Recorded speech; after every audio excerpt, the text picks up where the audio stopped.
राहुल गांधी जी की हर विदेश यात्रा भारत का अपमान करने में कहीं पीछे नहीं रहती और इस बार की प्रायोजित ये विदेश यात्रा भी उसी दिशा में है जहां वो अपमान तो प्रधानमंत्री मोदी जी का करना चाहते हैं, लेकिन अंत में देश का अपमान करने से नहीं हटते।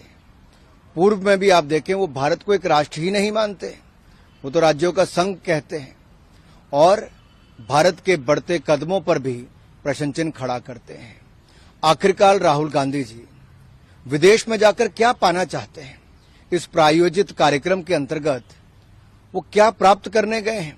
क्या देश के ऊपर कीचड़ उछालना ही उनका एक काम रह गया है? अंतर देखिए, जब जब राहुल जी बाहर गए तब तब उन्होंने देश के ऊपर प्रश्न चिन्ह खड़े किए, देशवासियों के ऊपर प्रश्न चिन्ह खड़े किए और मैं एक तरह से कहूं, जो साख भारत की आज पूरी दुनिया भर में बढ़ रही है उसको कहीं ना कहीं गिराने का काम लगातार राहुल गांधी जी करते हैं।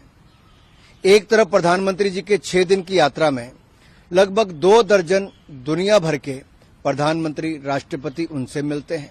50 से ज्यादा मीटिंग्स होती हैं जहां पे कलाकार, साहित्यकार, उद्योगपतियों से लेकर खिलाड़ियों तक सब मिलते हैं। भारत के बढ़ते कदमों की चर्चा दुनिया करती है और भारत में एक भविष्य देखती है। होप दुनिया को भारत और भारत के नेतृत्व में नजर आती है। दुनिया के बड़े नेता जब ये कहते हैं कि मोदी जी दुनिया के सबसे लोकप्रिय नेता हैं और बार बार एक नहीं अनेक ऐसे सर्वेस में पाया जाता है। ऑस्ट्रेलिया के प्रधानमंत्री कहते हैं prime minister Modi is the boss. शायद राहुल गांधी जी को ये बात भी हजम नहीं हुई। इटली की प्रधानमंत्री ने जब कहा कि मोदी जी दुनिया के सबसे लोकप्रिय नेता हैं और किसी देश के प्रधानमंत्री अगर उनको अभिनंदन पांव छूकर करते हैं, शायद ये 75 वर्षों में कभी नहीं हुआ, तो कांग्रेस इसको हजम नहीं कर पाई। और जब देश इस बात का खुशी मनाता है कि हमारे नेता के कारण 140 करोड़ देशवासियों की मान सम्मान बढ़ता है, भारत का मान बढ़ता है, दुनिया भारत में उम्मीद, होप देखती है, तो शायद ये कांग्रेस हजम नहीं कर पाती। और जिस कालखंड की बात राहुल गांधी जी करते हैं कि 80 के दशक में दलितों पर अत्याचार होता था, अनुसूचित जाति के परिवारों पर अत्याचार होता था, तब देश और प्रदेश में, उत्तर प्रदेश में कांग्रेस की ही सरकारें थी। शायद वो बाहर जाके बताना चाहते थे कि इनके समय दलितों पर, अल्पसंख्यकों पर अत्याचार होते थे। नरेंद्र मोदी जी की सरकार में सबका साथ, सबका विकास, सबका विश्वास और सबका प्रयास, इसी मूल मंत्र के साथ आगे चलते हैं।